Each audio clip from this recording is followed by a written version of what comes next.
and welcome to another episode of Booked Solid, the podcast for readers of young adults, new adults, and for those who are young adults at heart. I'm Sam Connell. And I'm Kathleen Krause. This month we have read Genuine Fraud by E. Lockhart. So Genuine Fraud is the story of Jewel, who, when we meet her, which is at the end of the story actually, is on the run because she has assumed the identity of her missing friend, Imogen. And as we go through the story, we see the way that Imogen and Jewel's friendship plays out, all of the steps Jewel takes to achieve everything she wants to in life, to have all the things she wants in life, and all of the moral compromises she makes in order to get where she wants to be. It's a twisty story that is told backwards. So after the first chapter, we go back and then we see what happened to take her to that point. There are a lot of plot twists in spite of this. It is a wild ride. So I just want to warn everyone that, as usual, we will be spoiling everything. So if you haven't read the book, or you're halfway through the book, or you don't know where you are in the book because it's backwards, just put the book down and wait until you're finished to listen to the podcast. You have been trying to get me to read this book since I met you almost 4 years ago. And I'm curious, when you book talk this book to people, what do you say to try to get them to sell them? First, I think you should ask how many people have picked up this book after I've book talked it to them. And it's probably not a lot. I say that it's a thriller. There's a lot of exciting developments. Even though it is told backwards, there are a lot of things that happen that you don't see coming. If you like morally compromised heroines, which I do, and it turns out a lot of people don't, then it's the book for you. So, Sam. Yes. The moment I have been waiting for since you agreed to read the book. What did you think? You know what? I'm gonna throw it right back at you. What do you think I thought? Or think? What do you think I think? I think that question is more confusing than the book. I'm going to say that you had a similar reaction to when we read Sadie. And you respect the book. You think it was effective and well told and interesting. You also think all of the people in it are horrible and everything that happens is horrifying. And you've got a lower opinion of me as a result. Yeah, I'm not going to give you all of those things. All right. I acknowledge that after reading Sadie, I was mad at you. And I think I was actually on the floor, like, trying to catch my breath. But I think with Sadie, I was so deeply moved. I enjoyed Genuine Fraud. I read it through very, very quickly. It's extremely entertaining. But is it too entertaining? Is it entertaining for the right reasons?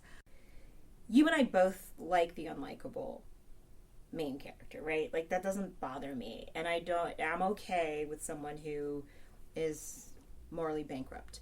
But there was a little too made for Netflix here for me. I appreciate the device. I appreciate how well thought out it was. But it was a little drama-induced plot propelling for me. Ooh, I can't believe I said that to you. You like this book, so you have to defend it a little bit to me. I do like this book, and I thought you were going to accuse me of of saying that Jewel is my personal hero or something. When you have these characters who do these terrible things that you would never do in your real life, I think there is something kind of exciting and freeing about that. There's some, I wouldn't say wish fulfillment, like I would be going out murdering people and then stealing their identities. Watching that play out is very satisfying in ways that this is not a therapy session, so we can't unpack all that. I mean, it's troubling, I guess, but true. What I like about this story is that you do have this character who is an exaggerated version of someone who's maybe always in control, who sees herself as the spy, the superhero, this character with a tremendous amount of these skill sets, these talents, this control in every situation she's in. But I also do like just the questions it brings up about identity and what you have to do.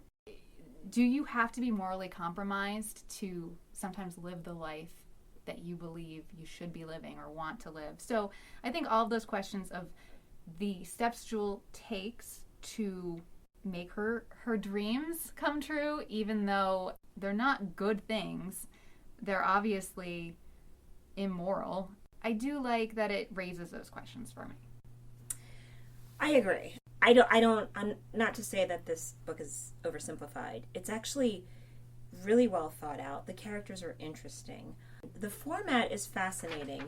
And I would give more points for format if I didn't feel that I had already experienced this with the talented Mr. Ripley, which the author acknowledges that she's inspired by. But inspiration and having a muse is very different than feeling that you've already been through a very similar storyline.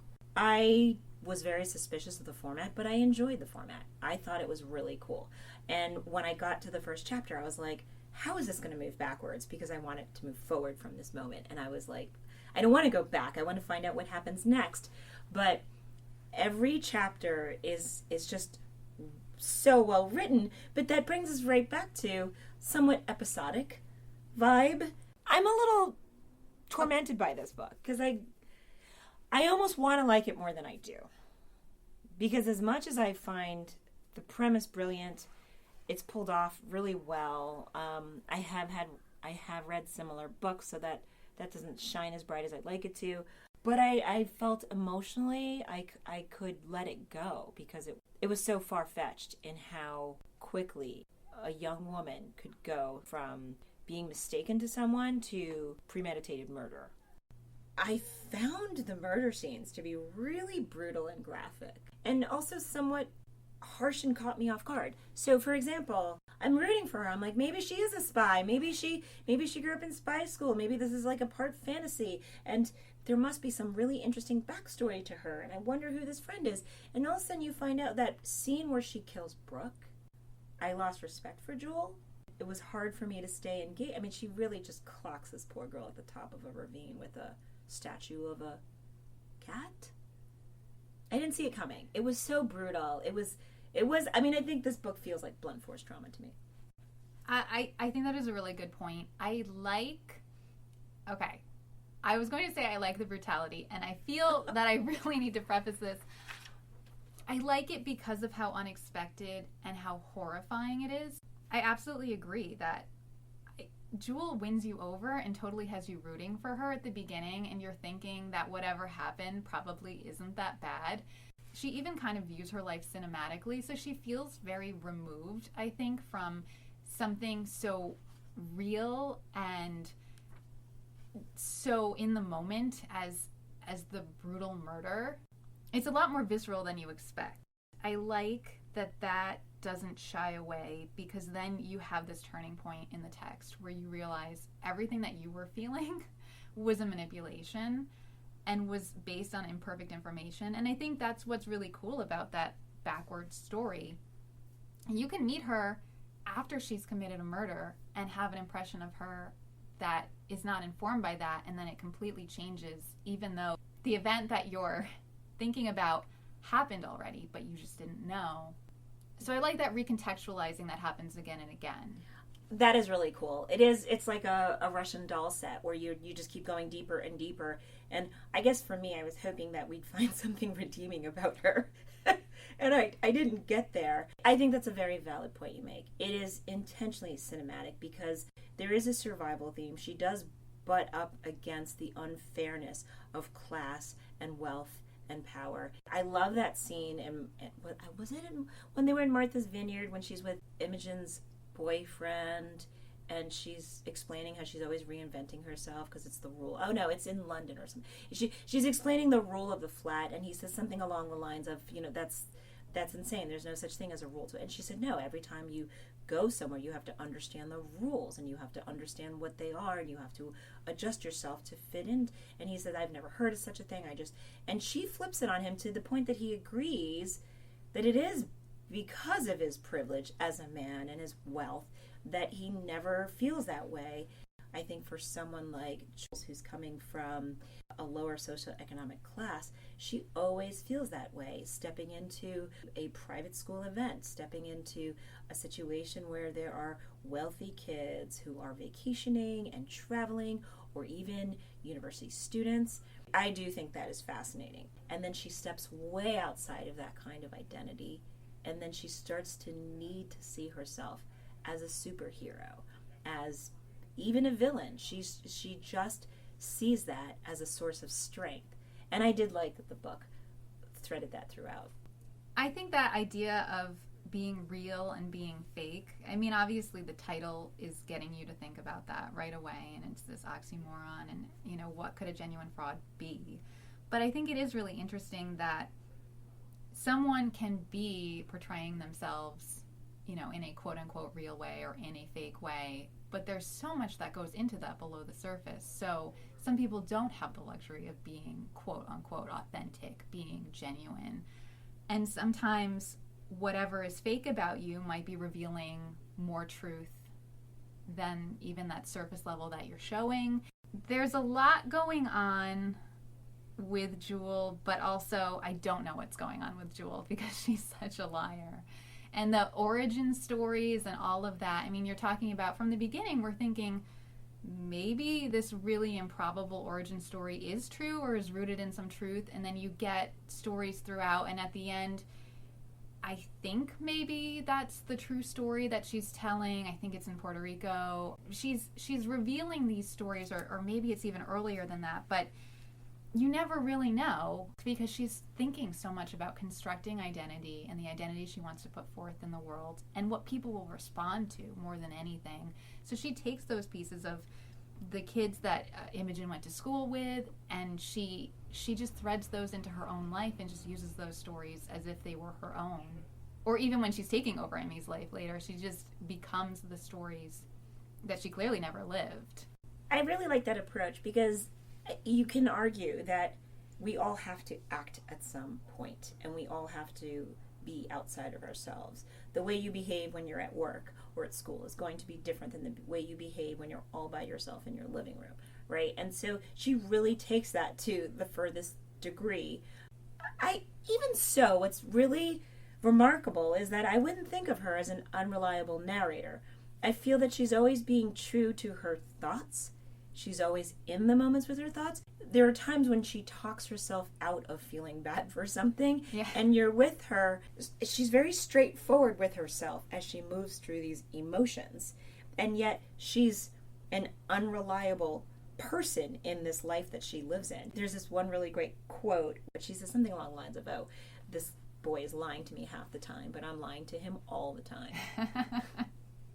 That's great. Yeah, she's very consistent. I think one of the ways that the book brings you in is that she's very consistent in her voice that you're being privy to. So even though all of these characters are being told different things and the things that unfold are kind of unclear whether they're true or if they're going to get recontextualized later, she does have a very steady voice that makes you feel that you do understand, at least on some level, what's going on with her.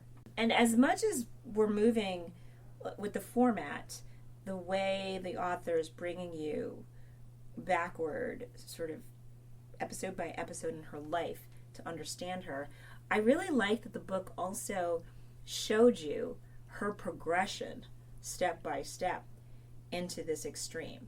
As she went from just, trying to live a better life for herself to the first time she lies, the first time she takes on someone else's persona, which is pretty innocently because her roommate felt unwell, and so she jumped in to help her not lose her job, and that's how the whole train rolls forward. I like how there's these happy accidents that propel her movement to villainy forward, and then there's very measured, the way she cleans up a murder scene, the way she took that Stanford sweatshirt and aged it, sprayed bleach on it, ran it through the wash, I remember thinking as I read this, she sat through wash cycle after wash cycle, determined to take on this other persona. Imogen's mom asked her to lie, asked her to live this fake life, asked her to check up on her, and so it's not entirely self-driven. Even this idea of learning other accents came from some guy that worked at a gym. It's really neat. I did enjoy how the book moved backwards, but you got to see her progression, and that was cool. I think the thing that is so striking to me is it will tell you too how many weeks it's jumping backwards and the different locations at the start of every chapter. But as you get further and further back, you realize she has not been living this life very long. I mean, it feels so inhabited, and like she is a spy or something, right? Like she's gone to school, like she's had all of this training, and then you go back and, I mean, how long ago was it even that she was just serving at this school function and met Amy's mom in a completely random bathroom? It's just happenstance.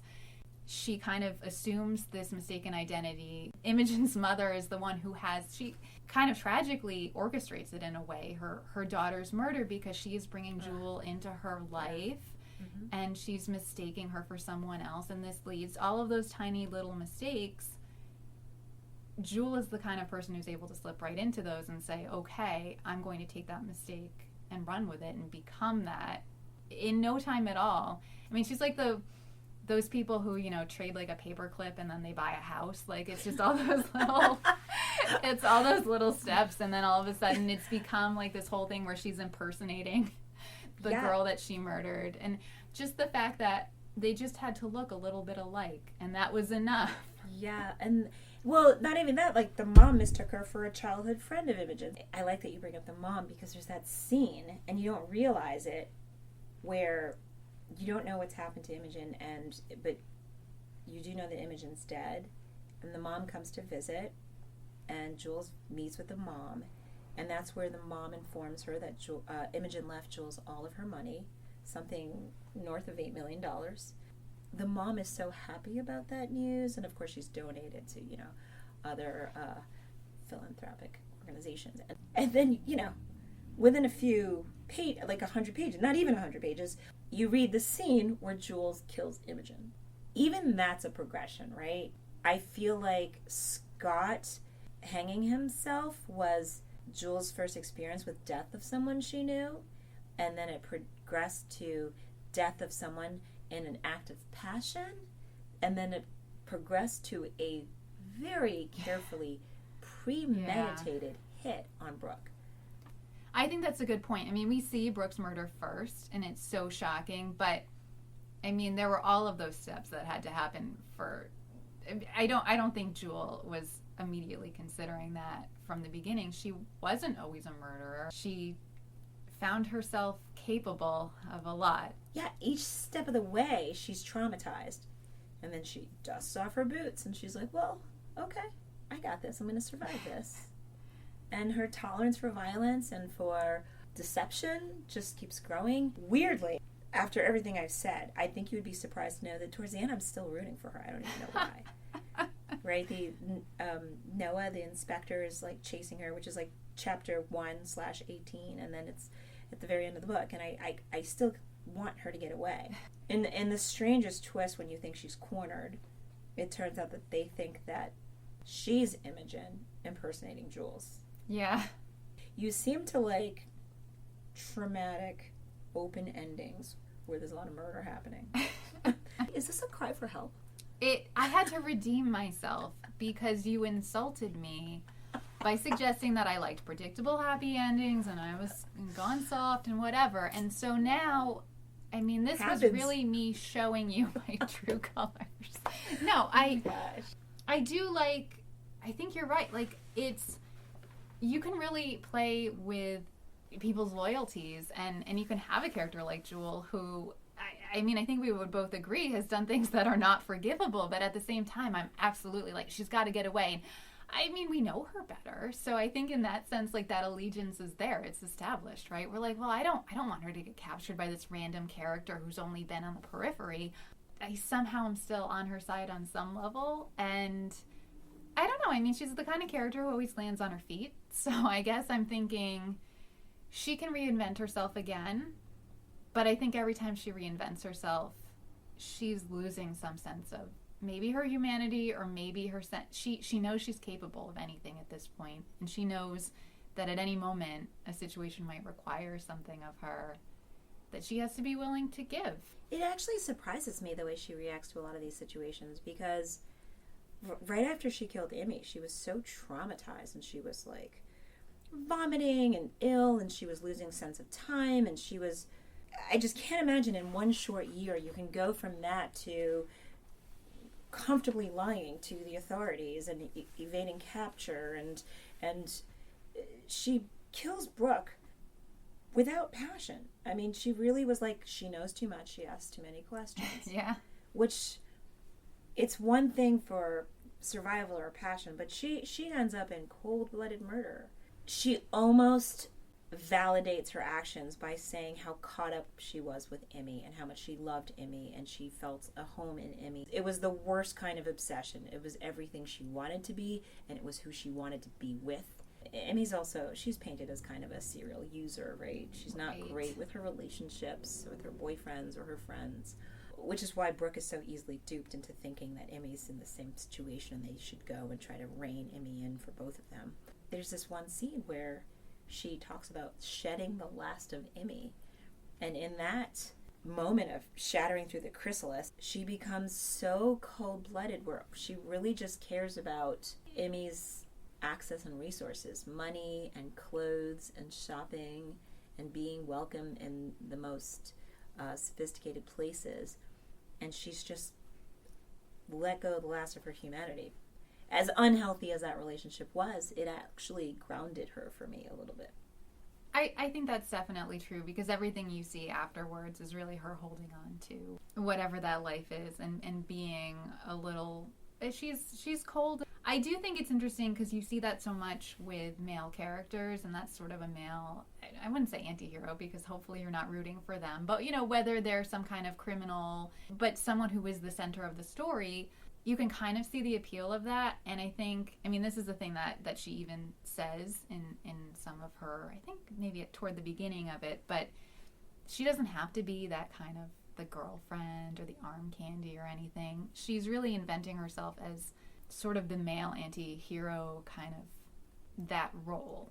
I think ultimately there's something satisfying in that because you don't see it very often, but she's a terrible person, and I don't know that I'd want to read her story after, like what comes after she escapes, because what's left?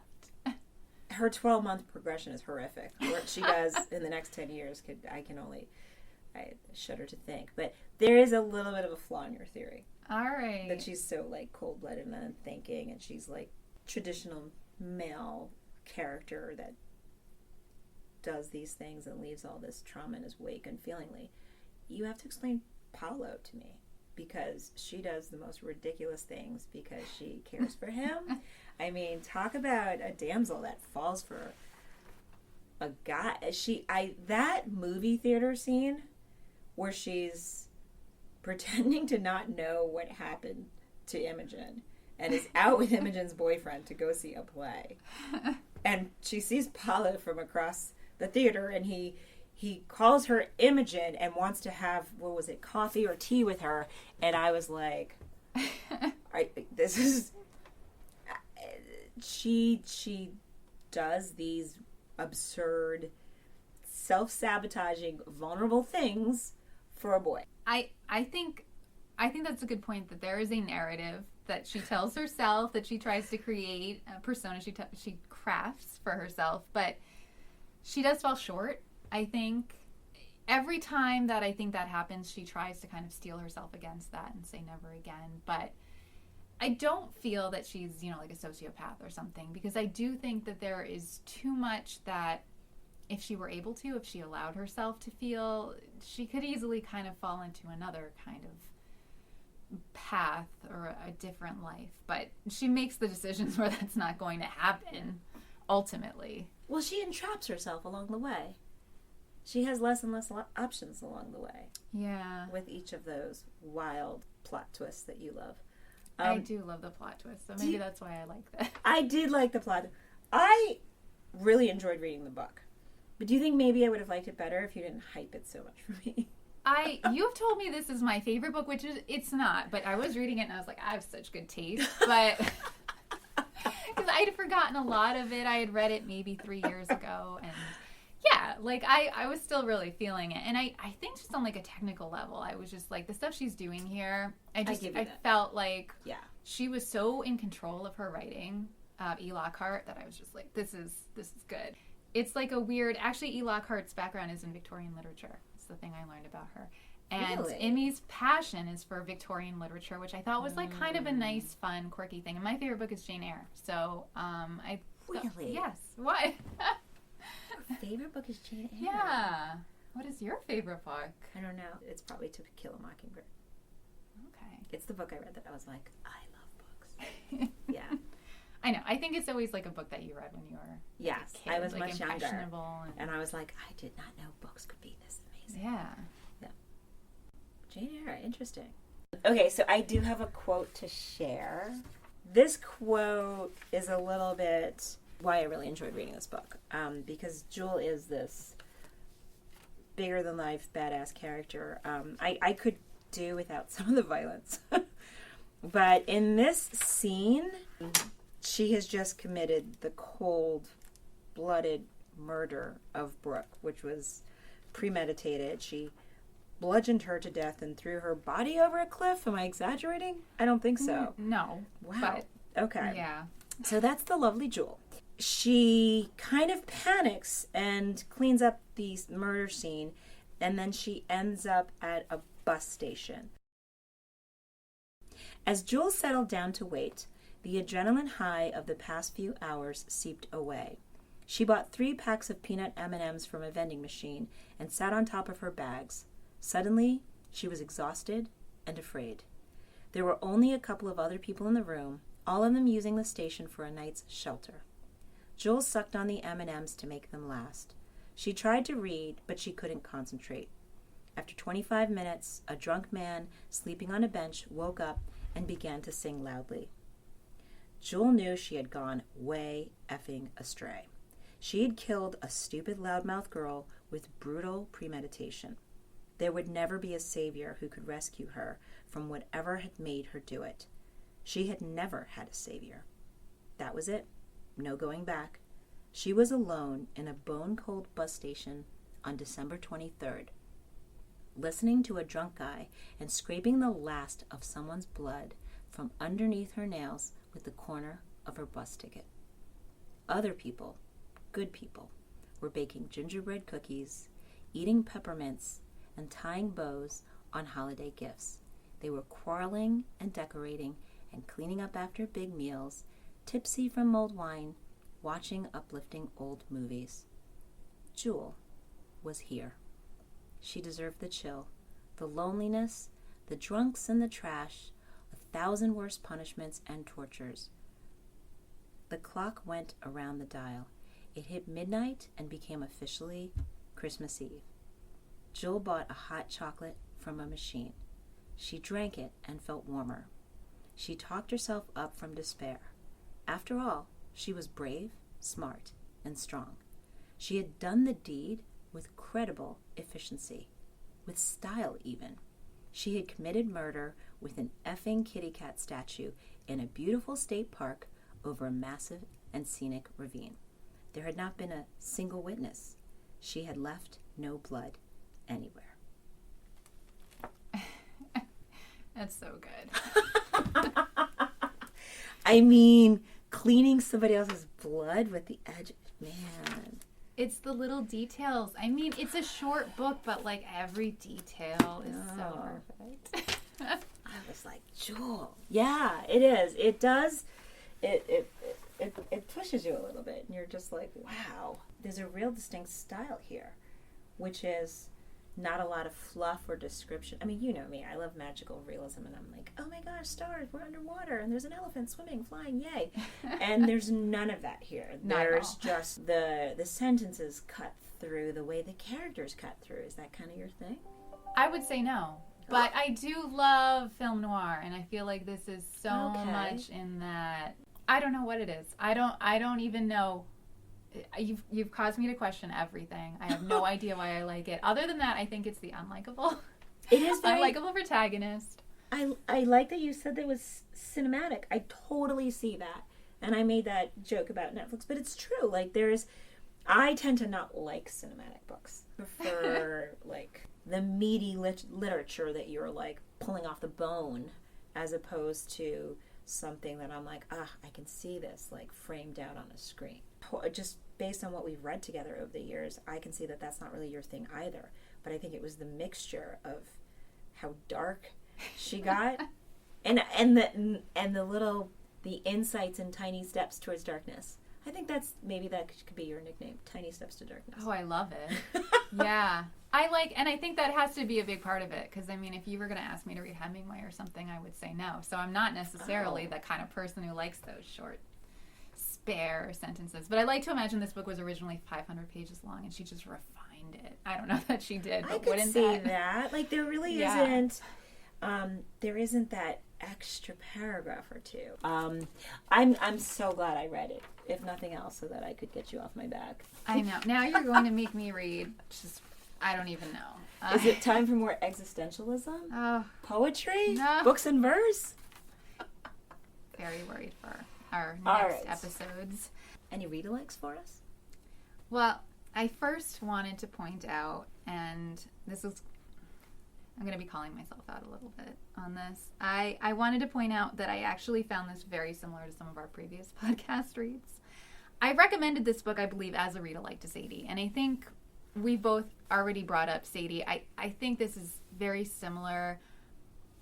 I mean, I think Sadie's a more sympathetic character than Jewel, but a lot of that journey and a lot of kind of the vibe they give off and how they just always have to be moving forward and just, making their way in this cold, harsh world.